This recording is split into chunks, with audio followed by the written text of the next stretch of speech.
Hi there, and welcome to my shop. Thanks for joining me here.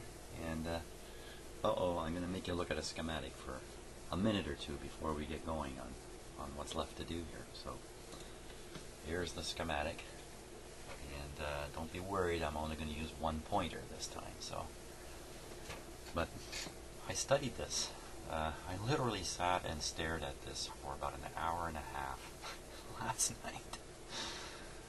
And I think my wife was wondering what was up with me. I just sat and stared at this thing. And it's all about these capacitors here. What are they doing?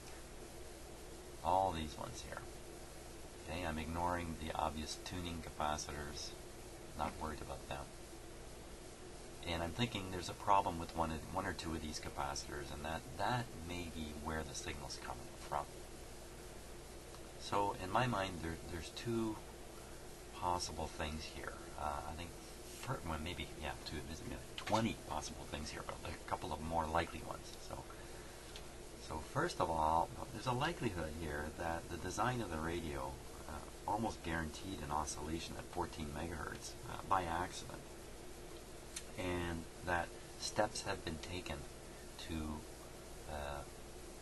accommodate, to counter that effect. Okay, and so when I look at all these capacitors, I'm not going to talk for half an hour on this, even though I spent an hour and a half looking at it. These ones here, these little ones, 0.035, 0.00025, my gosh, that's almost nothing. These capacitors and their connection into this part of the circuit suggest to me, and the fact that they switch, and one of them's tunable, suggests to me that these are kind of traps or filters, if you like, designed to get rid of frequencies well above the local oscillator frequencies. That's kind of my thinking on this. I'm not exactly sure. My real attention came on these two capacitors. I'll tell you why, and we'll start with this one. This is a bypass capacitor going around a 500 ohm cathode resistor, and what this tells me is you really want to get all the signal to go around the capacitor to ground. You don't want any of the signal going through this resistor. That all it takes is a 0.1 capacitor to do that, even with this low resistance resistor here. So the electronic flow, if you like to think of it that way, in the wire has its choice. For it to pick this fairly attractive route, it needs a really attractive one here. So that tells me 0.1 is a big capacitor, going to suck all the signal to ground here. 0.1's big. When you look at these ones, 0.0035, 0.00025, well, those are really in another whole order. There's something completely different about these from this. So all it takes is a 0.1. 0.1. So where else do we have similar sized capacitors? Probably doing a similar type of job. Well, here's a 0.01. That's quite a bit smaller. Here's a 0.1. Here's a 0.5. A 0.5 is a big guy, for this kind of stuff.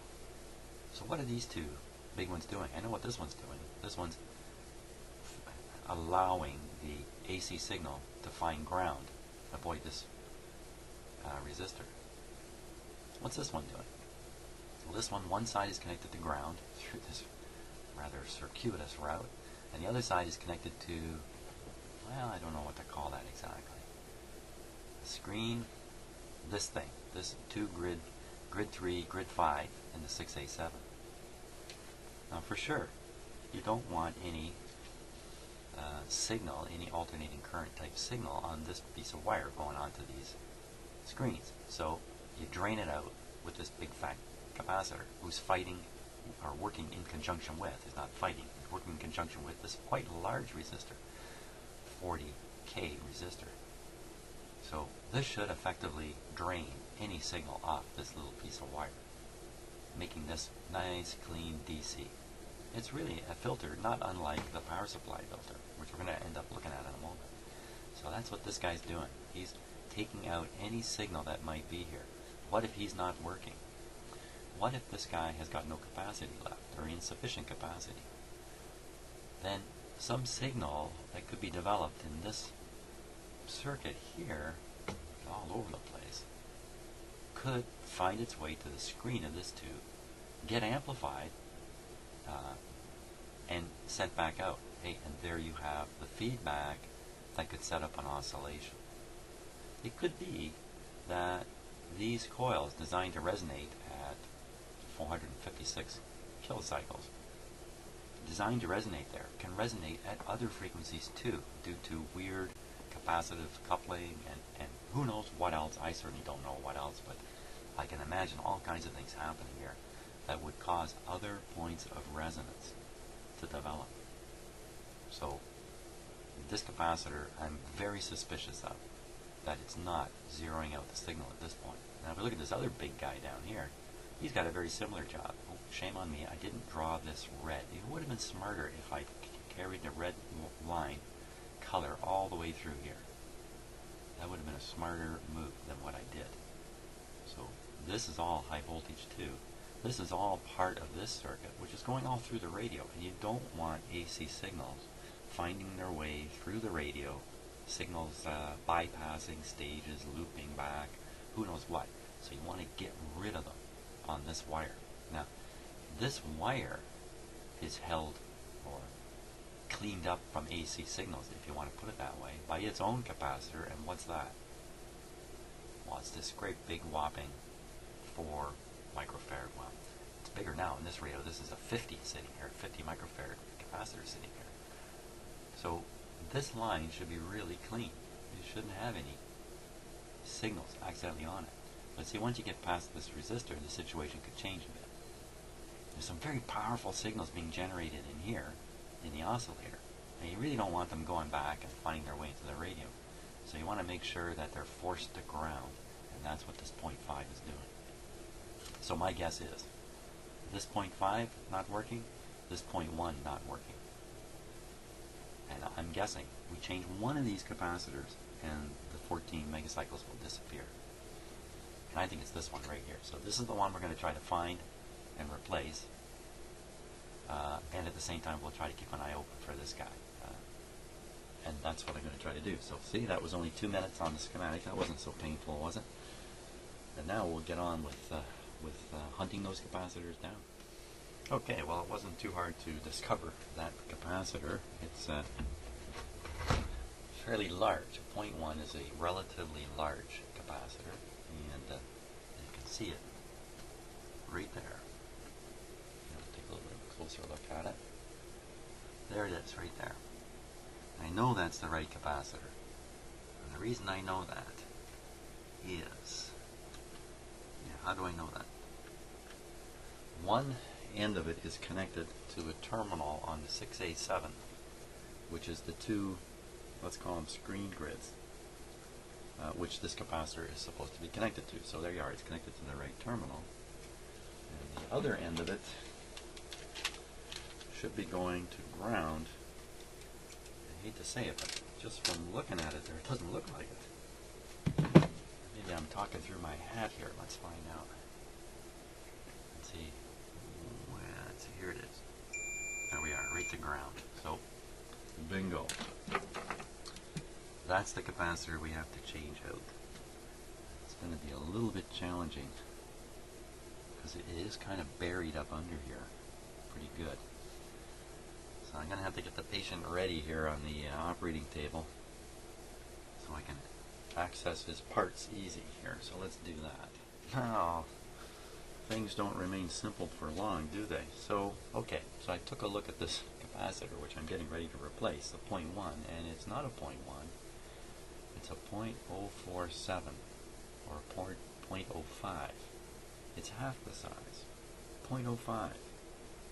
And so I've studied the schematic again. I seem to not go anywhere without this in my hand at this point.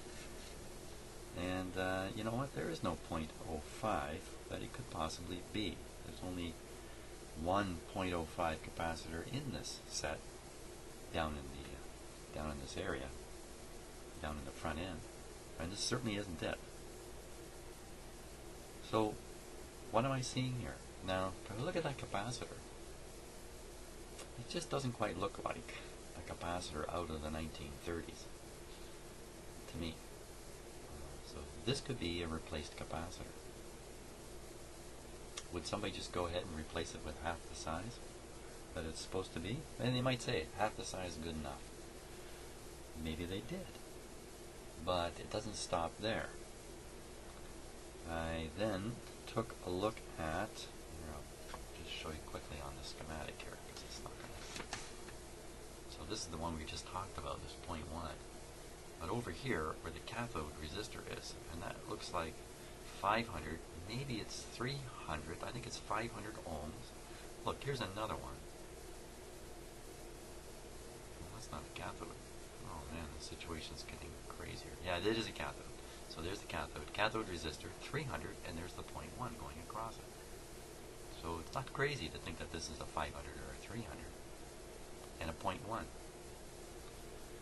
But when I do lay my eyes upon that, what do I see? I'll show you what I see.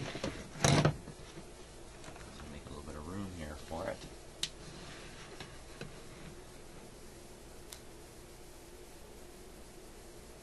Come on, camera, can't you focus? There. I don't quite see the rating yet. Just move a little bit further this way. There it is. Can you see it? 0.02. 0.02. 0.02. Okay, there is no question that this capacitor is connected to the cathode of the 6A7. There it is, still wrapped in tin foil, keeping it fresh. And there's no question that that is the cathode. So that's the cathode resistor. Oh man, great. Great looking. You know, when I first looked at this radio and I saw that cathode resistor and the capacitor with it, I thought, man, that sure looks original to me. But you know, on second look, just to show you something, just looking at it again, wait a minute, what is this? Let me just get my camera here to focus, for crying out loud. Come on! It's as bad as my eyes. What an annoying thing. Okay, so there it is anyway. What is this? This does not look like an original connection. You see, there's another one right here. Right here. It's just like it. Nicely done. Resistor, capacitor. To me, it looked original. But look at the way it's soldered in. It looks like I was here 20 years ago and did this. So these look like replacements. So what resistance is that? It's supposed to be 500 on the schematic. Well, it measures out at 2K. What? Is there anything in this radio that is original? It might not be very much, you know, just the coils mainly. Just about everything else may have gone by the boards at some point. And I see lots of resistors of this style in here. Here's a bunch more down in here. So, I don't know, original or not. So what's this telling us? This is either telling us that A, the schematic I have is wrong. It's just not the right schematic.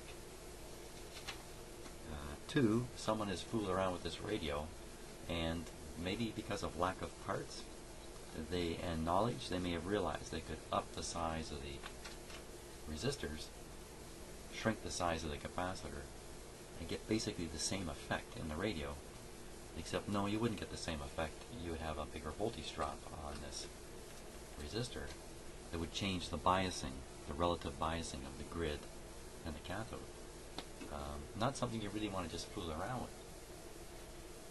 But, you know, my own experience, I haven't done experiments on this. I've never tried various capacitors and resistors. I have no idea. Maybe someone with a lot more experience knows you can get away with this, and that's why they did it. Or this has desensitized the radio and needs to be put back the way the schematic shows it. Yep, this is the right schematic. So here I am. I'm in a quandary. A quandary. Man, and if you just look around this radio a minute, maybe look at how many parts are changed. Okay, so I did these two. This is just power supply capacitors. That's not going to have much effect on the radio itself. But look at all this. All these parts have been changed. Look at this capacitor up in here. Now, this is towards the output side of the radio. So there aren't high frequencies and radio frequencies to be too concerned about in this part of the radio. So restoring it positionally and making sure the capacitors are in essentially the same position relative to everything else isn't all that critical. Up here, yeah, if you move parts around, there's a chance you'll introduce some kind of problem, oscillation, hum pickup, something like that. You can't know until you've done it. You can't know why the people who designed this radio discovered that this capacitor has to be laid close to the chassis, or you end up with a 14 megahertz signal in there. We can't know that stuff sitting here. It's never written up anywhere, all the ins and outs of why things are the way they are. So my options, here's my options. Replace this capacitor, put in the size that's on the schematic. Okay, so what is the purpose of this capacitor? It's supposed to be draining the signal off that line, making sure there's no signal, that it's nice, clean, pure DC going to the 6A7 screens. So, bigger capacitor cause a problem? I don't think so. I really don't think so. So, what I'm going to gamble is that this capacitor isn't even a 0.05 anymore, it's a point nothing, and it's got to go. You know, it could even have a short in it, which wouldn't help matters much. But I think it would have a different effect on the radio. You wouldn't find oscillations if it was shorted out or it turned into a resistor. So, not too worried about changing that. Now, what about these cathode resistors and capacitors? I don't know what to do about that. I'm inclined to follow the schematic. Frankly, the schematic has lined up pretty good, except for all these parts, which I'm now deducing have been changed. And just by the way, we still have this weird 2 resistors in series thing sitting here in the middle. And I haven't yet found the 0.5 that's on the schematic down here. I don't see any 0.5 in here. You know, maybe, I don't know. I haven't seen it. I'm looking for some fairly large tubular capacitor, and it's not presenting itself to me. So I think I'll go ahead and I'll change this one out, because I think no harm can be done by doing that. And we'll have something to test, and you know what, and maybe the radio's going to work. I can stop thinking about it. Yeah, there's just too many things in this world to think about. Look at that, I can swing that guy out of there. What's that reveal? More of those little resistors, so yeah, let's go in it. Get that. And we'll get this.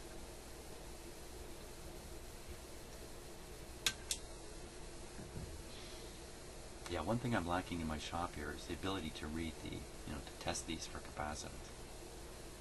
Unfortunately. I'm really looking for a good way to do that, an instrument to do it with. Haven't found one yet. But I can certainly do a little ohm reading on this. So let's do that. We'll just check the ohmage on that thing.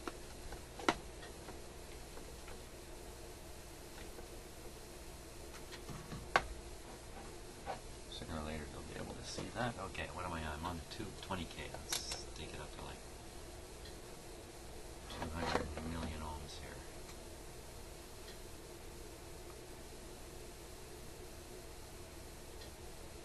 I'm just going to try to hook up my ohm meter. Ooh, how do you like that? I got my fingers on it. Hang on a sec. Let's do this with a clip lead, because it looks like something interesting is happening here. You know, as capacitors go, this one doesn't look that bad. It really doesn't. It looks like the wax coating is still intact on it. So let's see what it really does. Here we go.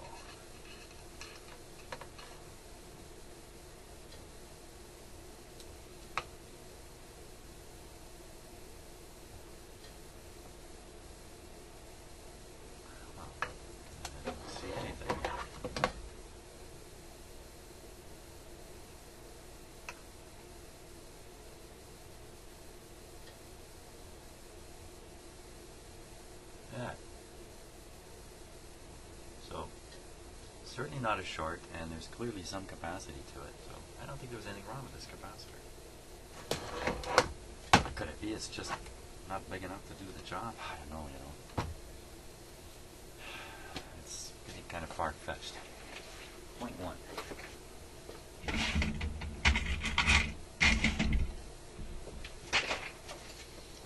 Can we stretch a 0.1 through there?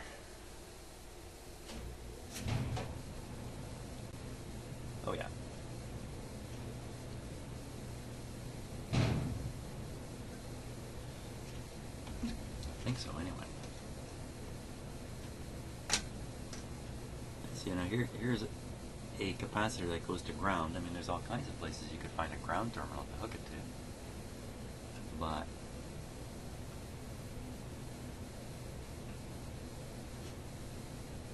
if you relocate it a fair bit, you might end up with a problem. Exactly the kind of problem I'm trying to clear, which is an oscillation.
I'll tell you, 30 years from now, when somebody starts looking in the back of this radio again, they are going to have a puzzle supreme to figure out.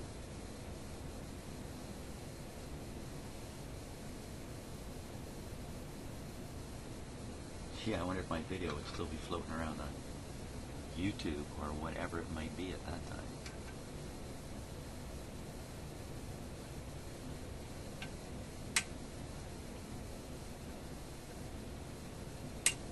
Come on.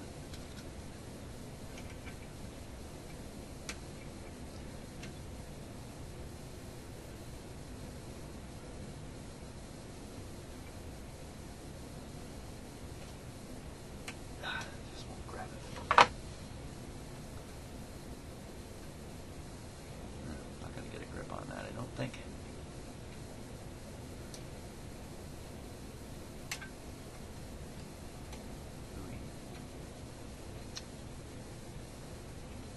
The angles are all wrong here. Wrong angles.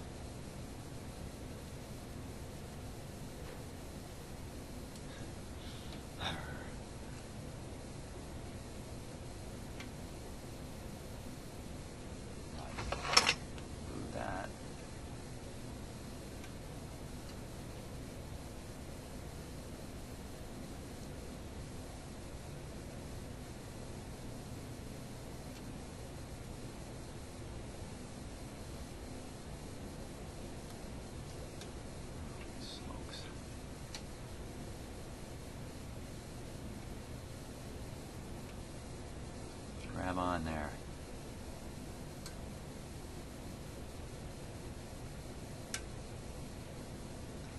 It's a good thing my dentist doesn't say anything while he's working on my teeth, because I suppose all these things are going through his head too. Probably muttering to himself, "Oh, that didn't go well."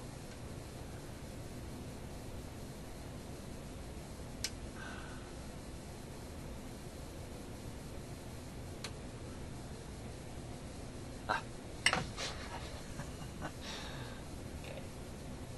Just give me another 20 minutes here. I'll get this. There we go. I got it.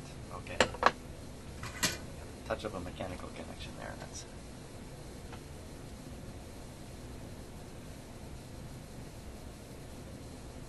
going to do it.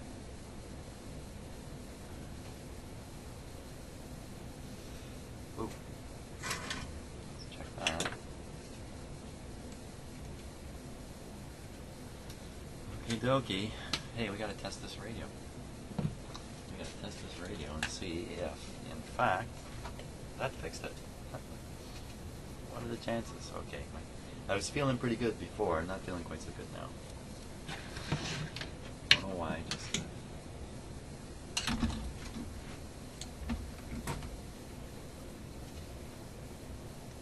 Okay, I don't think I want to operate the radio like this. I really want to be able to see the magic eye, of course.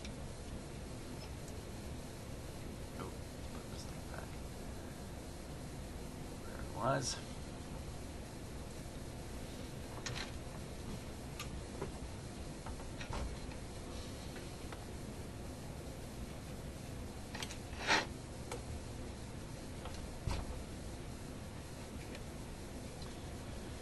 There we go. Okay.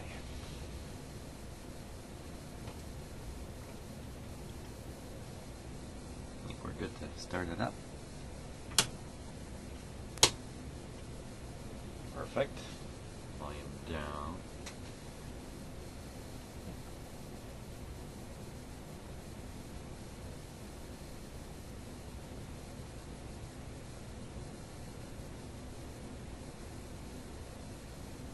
I can see the eye coming on. Let's get this here. Since once again we're going to rely on the eye for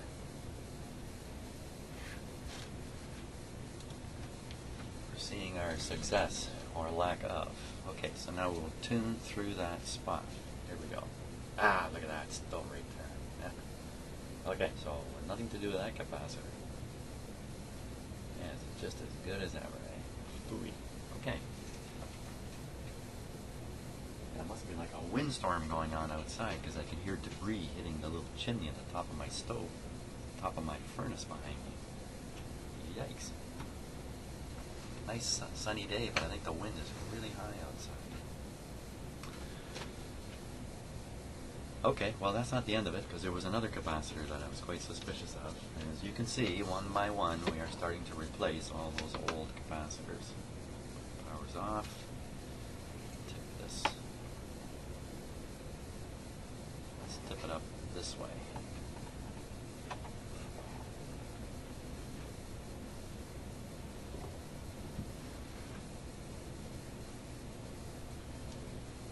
Okay, dokie.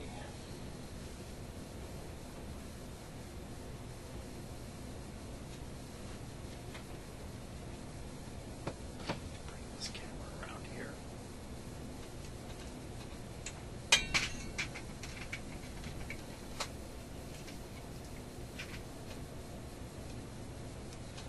So what we got to do is we got to find that that 0.5 capacitor now. Wow, I think this one's going to be a little tougher to find. So I just did this one. Had no effect. Quite disappointed. It's now a 0.1 though. It's no longer a 0.05. So, boy, I hope I'm not wrecking something here. Now I got to find this 0.5. That's a pretty big capacitor. So it's doing an important job. If it's failing to do it, something's going wrong. It could easily be sending oscillations around. So this guy here, 0.5, got to find him. 0.5. If we look on here, it's not going to be easy because let's see, one side's the ground, but that could be anywhere in the radio. There's no special point I can look at. I really like it when a capacitor or something is connected to one of the terminals of the tube because it's pretty easy to spot that point in the radio and then trace from there. But here, it's in between resistors, and the resistors are connected to lots of stuff. Tricky business finding where this point is, so that's what I'm up to. Okay, well, I took a good guess, and I looked into the back of this radio, and I said, okay, this 0.5 capacitor's got to be a big thing. And while I was looking for a tubular type, I did notice this big thing right here, this big square. What I would normally assume is a mica, but you know what? Maybe it isn't. Maybe that's some other formulation of capacitor construction in here. And I didn't actually read the value on it. I should do that now. If I can see it. I can't quite see it here. Let's try this camera and see what we can see. Hang on tight here.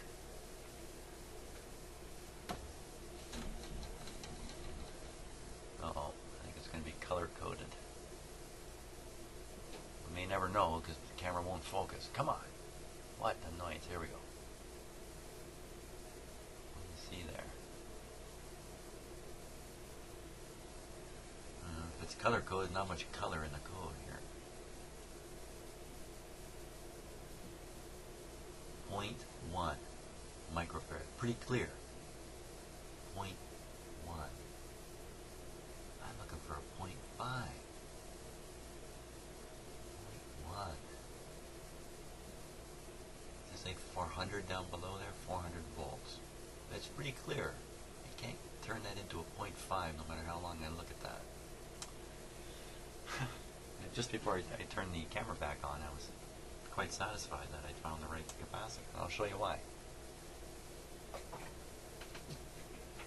The reason I'm happy is because, grabbing my voltmeter here,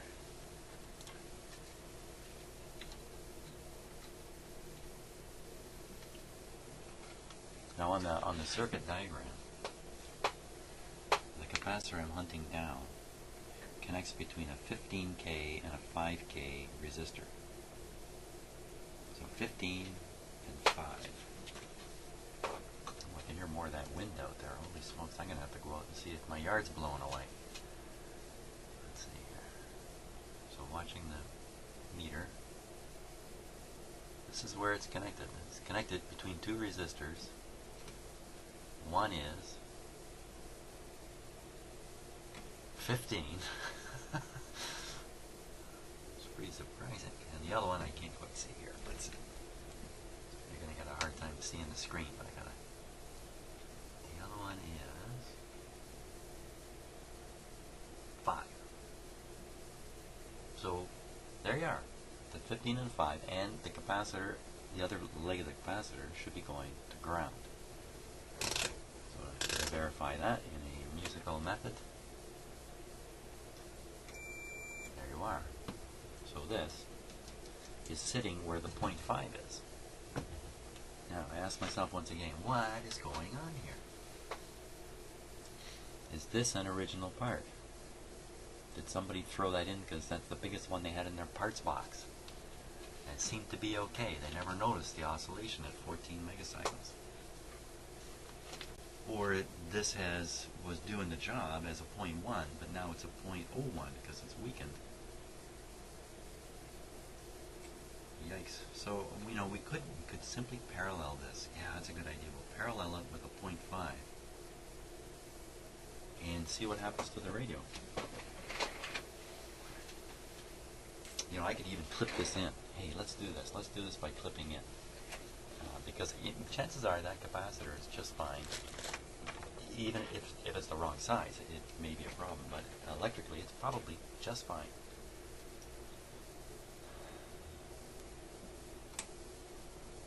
And it could even be so simple that they put a different style of capacitor in like this, and it's very sensitive to picking up signals, as opposed to a tubular one where you have the outside ground shield, the outside ground foil rather, and if you install the capacitor right, the capacitor provides its own shielding. Maybe that's what's going on here. Of course, modern capacitors don't tell you which one's the outside foil. foil. This will probably foil me. That's really what's going to happen here. A 0.5. 0.5. 0.5. That's a pretty big capacitor. Do I have such a thing?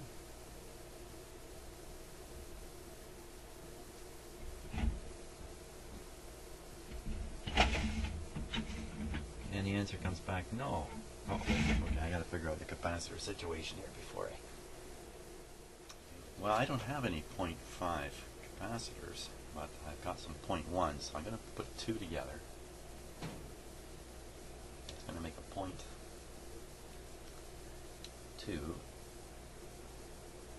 We'll just parallel that in, we'll watch the eye, and we'll see if it makes any difference at all. 0.5, that's a pretty big capacitor, and back in 1935, this radio was probably made 1935 or 1936, and the 6A7 tube is actually an interesting historical marker, since the tube was introduced I think in 35 and quickly replaced because it had problems. So yeah, let's get this on the eye.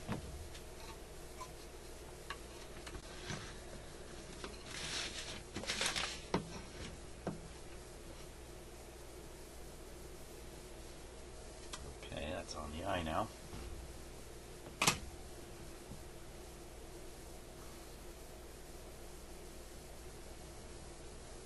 We're all set here. There we go. Okay. Everything looks safe, ready to go.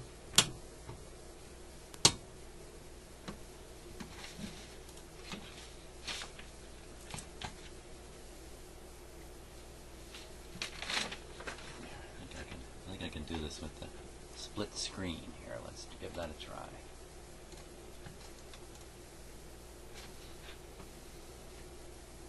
Okay, so you can see the eye warming up there. And if I switch that off, it might be a little easier to see. Good show. And if I tune, there it is. Still screaming at us. And I will now. Here we go.